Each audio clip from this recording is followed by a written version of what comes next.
नमः शिवाय गुरवे सच्चिदानन्दमूर्तये निष्प्रपञ्चाय शान्ताय निरालम्बाय तेजसे।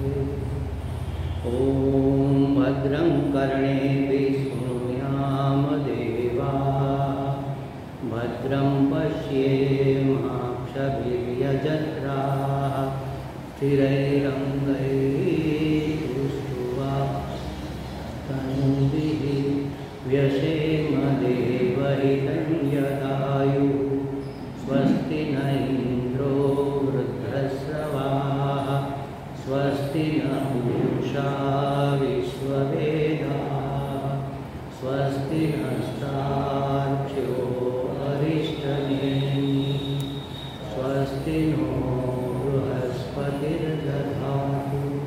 ॐ शान्ति शान्ति शान्तिः। हरिः ॐ श्री गुरुभ्यो नमः। हरिः ॐ। ये शांति मंत्र पुस्तक के 6 नंबर के पेज पर दिया हुआ है, आप इसमें से देख कर भी बोल सकते हैं। पहले पाठ करेंगे 5 मंत्रों का, फिर इसको समझने का प्रयास करेंगे। 6 मंत्रों का 6ठा मंत्र शुरू हो गया। ओम अथ आश्वलायनः भगवन्तं परमेष्ठिनम् उपसमेत्य उवाच अधीः भगवो ब्रह्मविद्यां वरिष्ठां सदा सद्भिसेव्यमानां निगूढां यया चिरात् सर्वपापं व्यपोह्य परात् परं पुरुषं याति विद्वान् तस्मै सहोवाच पितामहश्च श्रद्धा भक्ति ध्यानयोगादवैः न कर्मणा न प्रजया धनेन त्यागेनैके अमृतत्वमानशु परेण नाकं निहितं गुहायां विभ्राजते यद्यतयो विशन्ति वेदान्तविज्ञानसुनिश्चिताः संन्यासयोगाद्यतयः शुद्धसत्त्वाः ते ब्रह्मलोकेषु परान्तकाले परामृतात् परिमुच्यन्ति सर्वे विविक्तदेशे च सुखासनस्थः शुचिः समग्रीव शिरशरीरः अत्याश्रमस्थसकलेन्द्रियाणि निरुध्य भक्त्या स्वगुरुं प्रणम्य हृत्पुण्डरीकं विरजं विशुद्धं विचिन्त्य मध्ये विशदं विशोकम् अचिन्त्यमव्यक्तमनन्तरूपं शिवं प्रशान्तममृतं ब्रह्मयोनिं तथादिमध्यान्तविहीनमेकं विभुं चिदानन्दमरूपमद्भुतम्।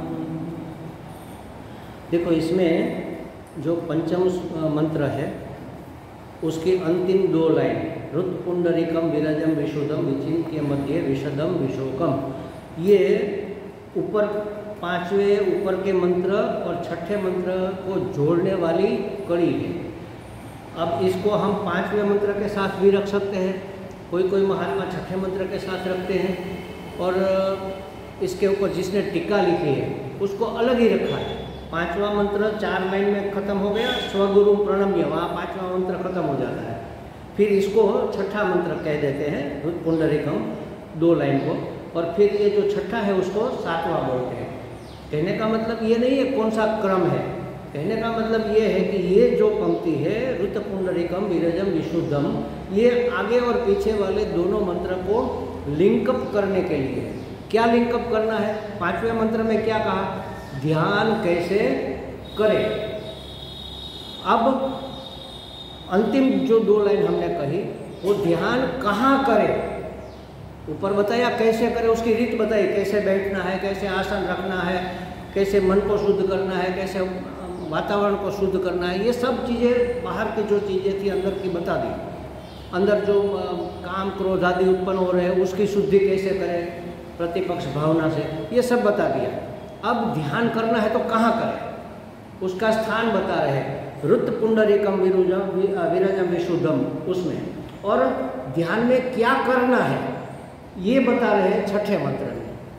ये तो स्थान बताया ना, इस जगह पर आप ध्यान करो, हृदय में ध्यान करो, माने या तो आज्ञा चक्र में करते हैं, या ब्रह्मरंध्र में करते हैं, या क्या कहते हैं हृदय चक्र में करते हैं।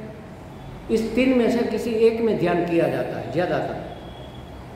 हृदय चक्र में सबसे ज़्यादा ध्यान किया जाता है, क्योंकि हृदय हमारा अंतःकरण जब शुद्ध होता है तब उसको हृदय कहते हैं। हृदय माने इस तरफ जो धक धक करता है ये नहीं, मैंने बताया था कि इस तरफ 1 इंच, इस तरफ एक केंद्र है। ये 7 चक्र जो हमारे हैं ना उसमें एक केंद्र का नाम, वहाँ कोई चक्र जैसा नहीं है लेकिन ये स्थान है उसका। जैसे हमें कोई मिलने आएगा तो कहाँ मिलेगा, किचन में थोड़ी मिलेगा, बाथरूम में थोड़ी मिलेगा, लिविंग रूम जहाँ बैठक होती है हमारी, वहाँ पर हम किसी को मिलने जा सकते हैं। तो परमात्मा को, आत्मा को अगर हमें मिलना है तो उसका ये स्थान बताया, ये हृदय चक्र में आप उसको प्राप्त करो। और वहाँ जाकर करना क्या है ये बताते हैं छठे मंत्र में, कि वहाँ जाकर आपको ये करना है। तो ये 3 मंत्र अगर आप समझ गए तो ध्यान, निधिध्यासन दोनों बातें बिल्कुल स्पष्ट हो जाएगी, समझ में आ जाएगी कि हमें क्या करना है। इसलिए हम इस पर थोड़ा और ज़्यादा जोर दे रहे हैं। क्या कहा था कल? विविक्त देशे,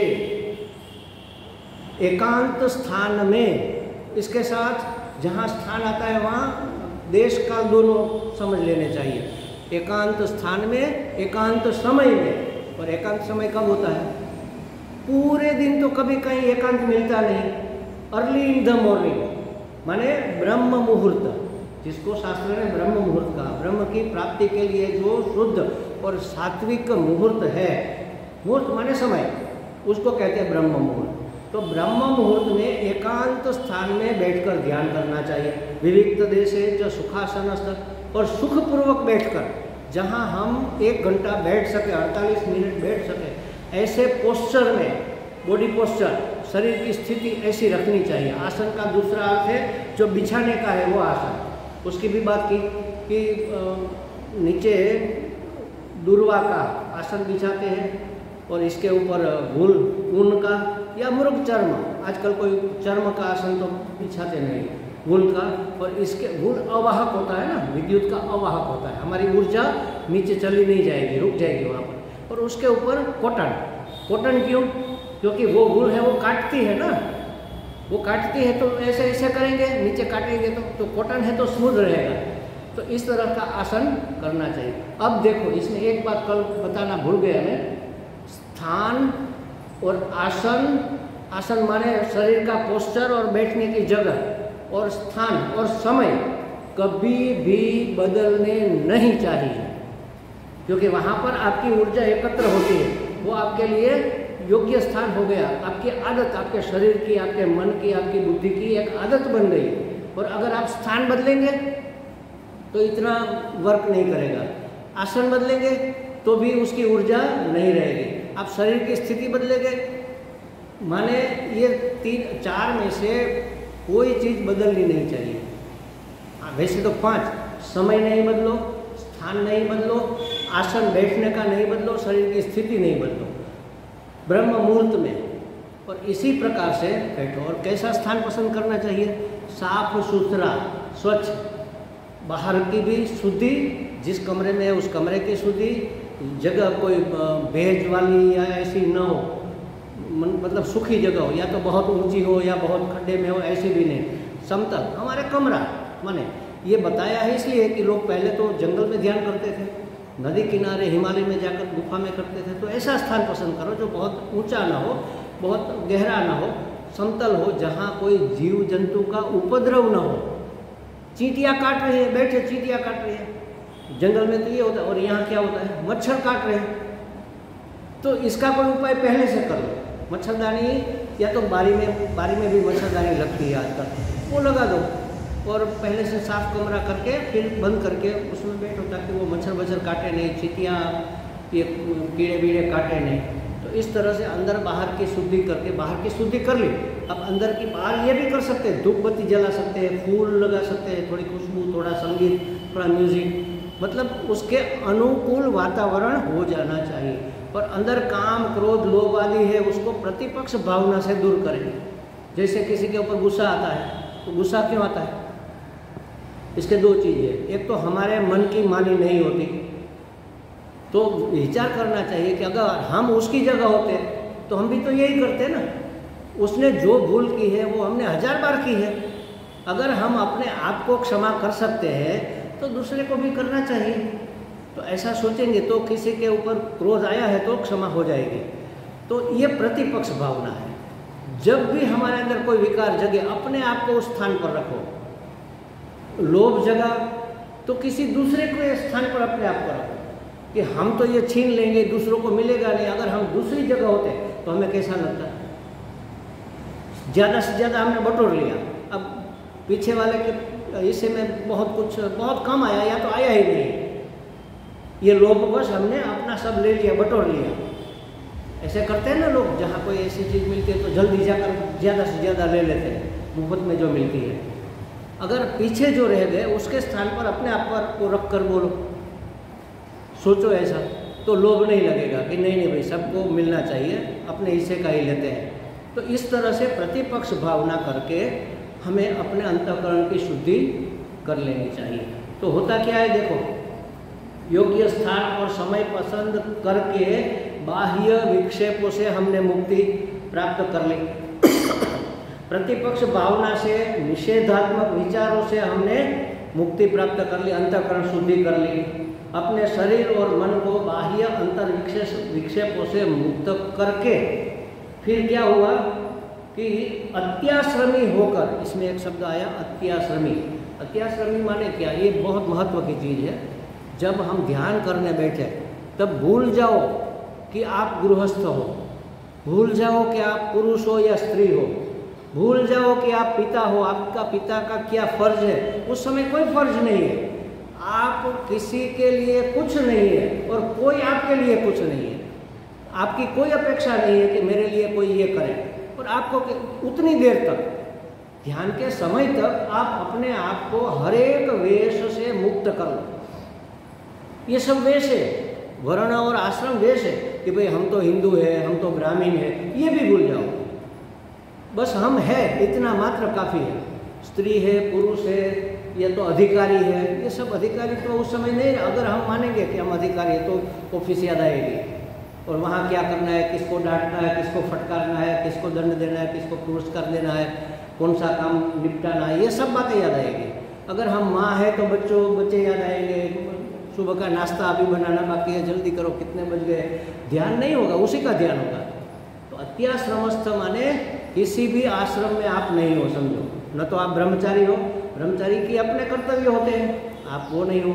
न तो आप गृहस्थी हो, गृहस्थी के अपने कर्तव्य होते हैं। न तो आप वानप्रस्थी हो, वानप्रस्थी के भी अपने कर्तव्य होते हैं। न तो आप सन्यासी हो। उस अत्याश्रमी को परमहंस स्थिति कहते हैं। हंस माने सन्यासी और परमहंस माने अत्यंत उत्कृष्ट सन्यासी, जो किसी का नहीं, कोई जिसका नहीं, इसको कहते हैं परमहंस। तो ऐसी स्थिति में या तो अवधूत कह लो, अवधूत स्थिति में हो जाओ। मैं मेरा निकल गया, मैं भी नहीं हूँ, मेरा भी कुछ नहीं है, और फिर ध्यान करने बैठो तो आप यहाँ जो बताई गई है वो बात हम कर पाएंगे, उसको गेन कर पाएंगे, उसका लाभ ले पाएंगे। इसलिए अब हमारा मन सूक्ष्म दर्शक बनकर आत्मा का अनुसंधान करने की दिशा में लगेगा। करना क्या है? आत्मा का अनुसंधान करना है। अनुसंधान माने आत्मा से जुड़ना है, उसका परिचय प्राप्त करना। मैं कौन हूँ? आत्मा माने मैं। तो मैं कौन हूँ ये तो हमने देखा नहीं, ये तो हम जानते नहीं। अब जिसको जानते हैं उस एक एक चीज को चेक करते जाओ। क्या ये मैं हूँ? नहीं। क्या ये मैं हूँ? नहीं। जैसे मैंने उदाहरण दिया था कि आज नहीं है, पेन भूल गए। यहाँ 3-4 पेन पड़े हैं और अंदर हम चले गए और किसी को कुछ लिखना है तो एक छोटा बच्चा है, उसको कहेंगे वही वहाँ से ब्लू पेन लेकर आओ। अब कलर जैसा है वो वैसा ही अंदर रिफिल है उसी रंग का, तो वो लाल लेकर आता है। उसको पता नहीं कलर कैसा। ऐसे गुरुजी ये लाऊं? नहीं नहीं ये तो लाल है, तो उसने अलग रख दिया। फिर दूसरा उठाया, ये लाऊं? अरे नहीं नहीं भैया ये तो ब्लैक है, उसको भी अलग रख दिया। तीसरा उठाया, ये लाऊं गुरुजी? नहीं ये तो ग्रीन है, तो उसको भी रख दिया। अब एक ही बचा। अब पूछना पड़ेगा कि ब्लू कौन सा है, क्योंकि ये 3 नहीं है तो बाकी जो बचा वही तो होगा। तो मनोबुद्धि अहंकार चित्तानि नाम में मन नहीं हूँ। बुद्धि तो बहुत जरूरी है, बहुत आवश्यक है। बुद्धि के बगैर कैसे जिएंगे? लेकिन बुद्धि मैं नहीं हूँ। ये सिर्फ इतना ही नहीं कहना है कि मन में नहीं हूँ, बुद्धि कैसे मैं नहीं हूँ। मन नहीं हूँ वो तो ठीक है, कैसे मैं मन नहीं हूँ? बुद्धि में हूँ नहीं हूँ ये तो ठीक है, कैसे मैं बुद्धि नहीं हूँ? मैं बुद्धि का दृष्टा हूँ, बुद्धि को देखता हूँ। मन को देखते हैं ना, कि कभी कभी कहते हैं ना कि भाई आज मेरे साथ को ज़्यादा झंझट मत करो, आज मेरा मन ठिकाना नहीं है, फिर मैं डांट दूंगा आपको। आज मेरा मन विक्षिप्त है, आज मेरी बुद्धि में कुछ समझ में आया ही नहीं। तो हमने देखा ना बुद्धि को कि आज बुद्धि में कुछ समझ में, बुद्धि की पकड़ में कुछ नहीं आया। हम तो जानते हैं बुद्धि को। तो जानने वाला और जो जनाया जा रहा है वो दोनों अलग होते हैं। दृष्टा और दृश्य एक नहीं हो सकता। एक दृष्टा है, सामने जो है वो दृश्य है। तो आँख माने दृष्टि, मन, आँख मन बुद्धि ये सब, आँख माने सभी इंद्रियां मन बुद्धि, ये हमें दृश्य है। इसको हम देखते हैं तो वो मैं कैसे हो सकता हूँ? तो एक एक करके अलग अलग करते जाना। मन में नहीं हूँ, बुद्धि में नहीं हूँ, चित्त में नहीं हूँ, अहंकार में नहीं हूँ। पंचभूतों का बना हुआ ये पुतला वो भी मैं नहीं हूँ। सब नेति नेति नेति नेति करके फिर क्या बचेगा? सब निवृत्त हो जाएगा, कुछ नहीं बचेगा। अब किसने कहा कि कुछ नहीं रहा? किसने जाना कि कुछ नहीं रहा? वो मैं हूँ, वो जानने वाला चेतन। एक कमरा है, मानो कि मकान हम भाड़े पे रह रहे हैं और मकान खाली कर दिया, फिर ऊपर के माले पर है, फिर सब सामान टेम्पो में भर दिया, फिर बच्चे को देख ले बेटा ऊपर जाकर जरा कुछ चीज़ रह तो नहीं गई। वो जाकर देखेगा। हमने कहा क्या हुआ है कुछ वहाँ? तो कहा नहीं यहाँ तो कुछ भी नहीं है। वो कहने वाला तो है कि नहीं? वरना कैसे पता चलता वहाँ कुछ? वो वहीं पर है। यहाँ कुछ नहीं कहने वाला यहीं पर है। तो हम नेति नेति नेति करने वाले जो है वह, जिसको हमारे द्वारका वाले स्वामी जी कहते थे टेक्का, भीतर से टेक्का देने वाला, वह हमें। बस ऐसा करके अपने आप का परिचय प्राप्त करना है। तो कहाँ पर ये ध्यान करेंगे? स्थान कौन सा है? हमारे शास्त्र में तो ऐसे कहा है कि जैसे कमल की कली होती है ना, फूल नहीं कली अधिक खुली हुई। कहीं पर मेरे पास ड्राइंग था भी, मैं भूल गया। वो जैसे अभी ऐसे है, जब खिलती है तब ऐसे हो जाती है। तो ऐसे उल्टी जो कली लटक रही है ना, उस प्रकार का हमारा हृदय है। हमारे हृदय का आकार ऐसा है। और वह कैसा है यहाँ बताते हैं। विरजम विशुद्धम ऋतपुंडरीकम, पुंडरीक माने कमल, हृदय कमल। वो कमल के आकार का होता है, कमल के जैसा पवित्र भी होता है और कमल के जैसा असंग भी होता है। कमल के फूल के ऊपर पानी की बूंद गिरेगी, वो भीगेगा नहीं, बूंद ऐसे ही गिर जाएगी। तो उसी तरह हमारे हृदय में कोई संग नहीं है। संग कहाँ पर है? मन में। मन संग करता है, बुद्धि संग करती है। बुद्धि को जो वैल्यूएबल लगता है ना, उसके पीछे दौड़ती है। मन कहता है हाँ हाँ ठीक है, इसमें मजा आ रहा है, मनोरंजन हो रहा है, मन का रंजन हो रहा है, उसको वो पकड़ेगा। हृदय किसी को नहीं पकड़ता। हृदय माने कोई अलग चीज नहीं है। मन बुद्धि चित्त अहंकार चार को मिलाकर हमने अंतःकरण कहा। वह अंतःकरण शुद्ध और पवित्र हो जाए तब उसको हृदय कहते हैं। अंतःकरण ही हृदय है, और जब वह हृदय बन जाता है तब वही आत्मा है। आत्मा और कहीं नहीं है, वो बस उसी का नाम आत्मा है, वही मैं हूँ। शुद्ध अंतःकरण, शुद्ध हृदय, उसी का नाम आत्मा। और हर जगह पूरा यहाँ पर है ऐसा नहीं, पूरा का पूरा व्याप्त है। हम अपने कमरे में जाते हैं, बाथरूम में जाते हैं, किचन में जाते हैं, सब जगह हम घूमते रहते हैं ना। हम तो परिचिन इसलिए घूमते हैं, ये तो व्याप्त है। जैसे आकाश व्याप्त है, ऐसे पूरे शरीर में आत्मा, शरीर के अंदर आत्मा व्याप्त है, ऐसा कहना भी ठीक नहीं है। आत्मा शरीर के अंदर नहीं है, शरीर आत्मा के अंदर है, क्योंकि बाहर भी तो आत्मा ही है ना। सरोवर में हम पानी, सरोवर के पानी में घड़ा डाल दें तो घड़े में तो पानी भर जाएगा, हम क्या कहेंगे घड़े में पानी है। वास्तव में घड़े में पानी है या पानी में घड़ा है? पानी में घड़ा है ना। तो हम आत्मा में है, लेकिन हमने मान लिया शरीर में मैं हूँ, तो वो क्या हो गया? मर्यादित, परिचिन्न हो गया ना। ये परिचिनता ही पराधीनता है। किसी को मर्यादा पसंद नहीं है। बच्चे को कहेंगे कि तुम्हें बाहर नहीं जाना है, बस अंदर खेलो, तो बार बार उसको बाहर जाने का मन करेगा। जो मर्यादा बांध दी वो पराधीनता किसी को स्वीकार्य नहीं है। इसीलिए तो आजकल ये विद्रोह हो रहा है ना कि हम महिला या पुरुषों से कम थोड़ी ही है, हम आपके समकक्ष है। कहते हैं सशक्तिकरण, तो हाँ समोवरी, हम आपके समान है। ये बेवकूफ़ी है। बेवकूफ़ी इसलिए है कि समान नहीं है, उत्कृष्ट है। अपने आप को नीचे क्यों गिरा रही हो? आप माँ हो, पुरुष कभी माँ नहीं बन सकता। मातृत्व तो उसमें होता ही नहीं, वो प्रेम की मूर्ति है। पुरुष में इतना प्रेम नहीं होता, उसमें तो बल होता है, ठीक है। लेकिन पता नहीं ये पश्चिम की हवा चली और सब हो रहा है। कब हमारे पुराण में, हमारे पुराने काल में कब स्त्री को निग्लेक्ट किया? उसकी तो पूजा की है, उसको ऊपर स्थान में रखा है हमेशा। ये तो जब अंग्रेज आए और ये मुसलमान आए तब से ये सब उल्टा पुल्टा कर दिया। वास्तव में वो तो पूज्या है।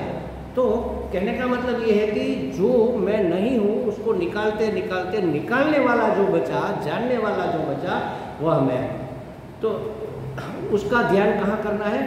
वीरजम विशुद्धम रुत्पुंडरीकम, हृदय कमल में। कैसा हृदय कमल है? वीरजम, उसमें रज नहीं है। रजस तत्व माने राग द्वेष, जिसमें राग द्वेष नहीं है। विशुद्धम, जिसमें काम क्रोध लोभ मोह मद इत्यादि मैल नहीं। ये मल है ना, ये मैल भी नहीं है, शुद्ध है। तो हृदय कमल के मध्य में अब आत्म तत्व का चिंतन करना चाहिए। शुद्ध अंतःकरण ही यहाँ पर हृदय कमल कहा गया है। यह विरजम माने राग द्वेष आदि रज से मुक्त है, और राग द्वेष के कारण उत्पन्न होने वाले सभी क्या कहते हैं, प्रतिभाव। राग द्वेष जब होता है तब प्रत्याघात, प्रतिभाव कह लो। जिसके प्रति राग है उसके बारे में हम अच्छा अच्छा बोलेंगे, जिसके प्रति द्वेष है उसकी कोई बात करे, जो या नेता में ना हो में वो रखिए ना, तो ऐसा प्रतिभाव निकलता है। तो ये प्रतिभावों से हृदय मुक्त हो जाता है। जब राग द्वेष नहीं रहते तो कोई प्रतिभाव, कोई प्रत्याघात वहाँ पैदा नहीं होते। और विशुद्ध माने समस्त दुख शोक विषाद इत्यादि सभी से रहित। तब हृदय में मैं का वास्तविक स्वरूप का दर्शन होगा। ऐसा हृदय जब बन जाए तब उसमें वास्तविक मैं का दर्शन होता है। और आगे कहा, आगे का शब्द है विशदम विशोकम विचिन्त्य। ऐसा विशद माने शुद्ध, निर्मल और शोक रहित मैं का हमें चिंतन करना है। शोक रहित माने कोई कमी नहीं है। शोक कब होगा? जब कोई कमी हमें महसूस होगी। अपने आप को पूर्ण मान कर, अभी जाना नहीं है, मान लो। हमारे स्वामी जी कहते हैं कि भाई आप ब्रह्म हो। अगर अनुभव नहीं हुआ, ठीक है, चलो विज्ञान नहीं हुआ, अनुभूति नहीं हुई, अपरोक्षानुभूति नहीं हुई, शास्त्र कहते हैं, सदगुरु कहते हैं, बहुत लोगों का अनुभव है, आप सिर्फ मान लो कि मैं ब्रह्म हूँ बस। और जैसे कि मैं ब्रह्म हूँ तो मुझे कैसा होना चाहिए? अगर मैं ब्रह्म हूँ तो मेरा व्यवहार कैसा होगा, मेरे विचार कैसे होंगे, मेरी वाणी कैसी होगी, मेरे भाव प्रभाव स्वभाव कैसा होगा, बस वैसे बन जाओ। वैसा करने का प्रयत्न कर दो, आप ब्रह्म हो जाओगे। मेक इट और फेक इट। आप करने लग जाओ, आप बन जाओगे। मान लो कि मैं ब्रह्म हूँ तो मेरा व्यवहार सबके साथ कैसा होगा? परायापन होगा ही नहीं ना। ब्रह्म तो एकम एवं अद्वितीय है। तो कोई अलग नहीं है, ये मेरा ही एक अंग है, ये सब मेरे ही अंग है। जैसे ये मेरा हाथ, उसी तरह ये सब पुरुष स्त्री सब हमारे ही अंग है। मैं माने आत्मा, माने परमात्मा। तो किसी से कोई भेदभाव रहेगा नहीं। अब वाणी कैसी होनी चाहिए? अगर मैं ब्रह्म हूँ तो परम पवित्र, मधुर और आवश्यक, व्यर्थ प्रलाप नहीं होगा। तो वाणी कैसी होगी? हमारा वर्तन कैसा, हमारे विचार कैसे होंगे, हमारा भाव कैसा होना चाहिए, बस उस तरह मान लो कि मैं ब्रह्म हूँ, उस तरह आप रहना लग जाओ, करने लग जाओ। उसको कहते हैं ब्रह्म का चिंतन करना। वो व्यवहार में भी ला सकते हैं इस प्रकार से। तो कहते हैं कि ब्रह्म चिंतन इस प्रकार से करना चाहिए।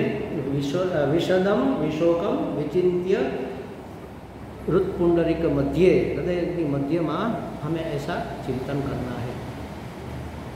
उपाधि के साथ हमारा जो तादात्म्य है ना कि ये मैं हूँ, ये मैं हूँ, इसके कारण हमें अपने आप को अल्प मान लिया है, अशुद्ध मान लिया है, दुखी सुखी मान रहे हैं।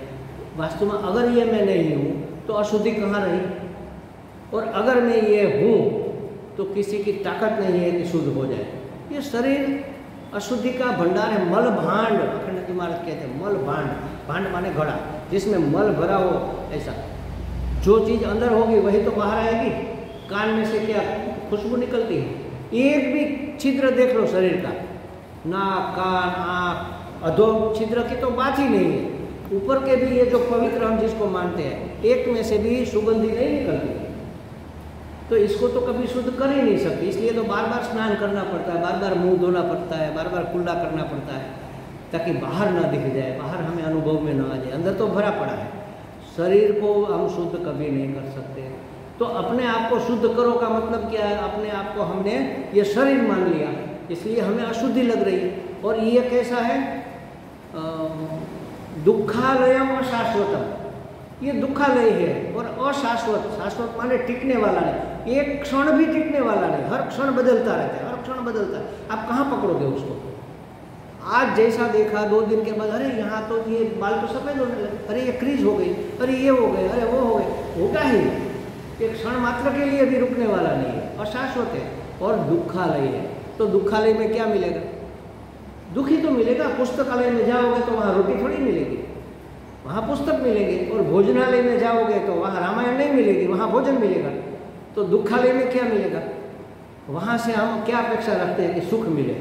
शरीर मेरा हमें सुख दे, स्वस्थ रहे बात अलग है, लेकिन शरीर से सुख मिलने वाला नहीं। सुख तो मेरा स्वरूप है, हमने इसको मैं मान लिया, इसलिए ये सब परिस्थिति पैदा हो गई। सुखी दुखी, अल्प, अशुद्ध, ये सब हमारा शरीर के साथ तादात्म्य के कारण हो गया।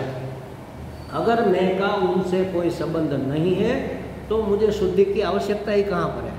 अवधूत जो लोग होते हैं ना, जैन में भी, जैन मुनि जो होते हैं वो स्नान नहीं करते। आपको पता होगा शायद, जैन संप्रदाय में कोई दीक्षा ले ले, सफ़ेद वस्त्र पहनकर साधु बन जाए, तो जब साधु बनता है तब स्नान वान करके जो करना है कर लिया, अब गए, अब बाल भी काटते नहीं, ऐसे नोच लेते हैं, निकाल देते हैं और स्नान नहीं करते। क्यों नहीं करते? तो वो मानते हैं कि यहाँ पर सब जंतु होते हैं हमारे पसीने में, अगर हम स्नान करेंगे तो वो मर जाएंगे। पानी भी वो लोग गर्म करके पीते हैं, वो लोग मानते हैं कि पानी में जंतु होते हैं, जीव होते हैं, अगर हम पिएंगे तो वो मर जाएंगे, इसलिए वो गर्म करके तो पिया। उसके डेड बॉडी कहाँ गए? उसी को पहले ही मार दिया, पीने से पहले। पीने के बाद मरेंगे वो तो अलग बात है, लेकिन आपने गर्म किया तो पहले तो मार ही दिया ना। लेकिन अपनी अपनी मान्यता है, ये कभी शुद्ध होने वाला है नहीं, इसके पीछे पड़ने की आवश्यकता नहीं। अवधूत है वो कभी स्नान मान इसको शुद्धि की चिंता नहीं करते, वो अपने आप को शुद्ध रखते हैं। अहम ब्रह्मास्मि, बस उसी भाव में मैं ब्रह्म हूँ। और ये ऐसा तप, इसको तप ही कहेंगे।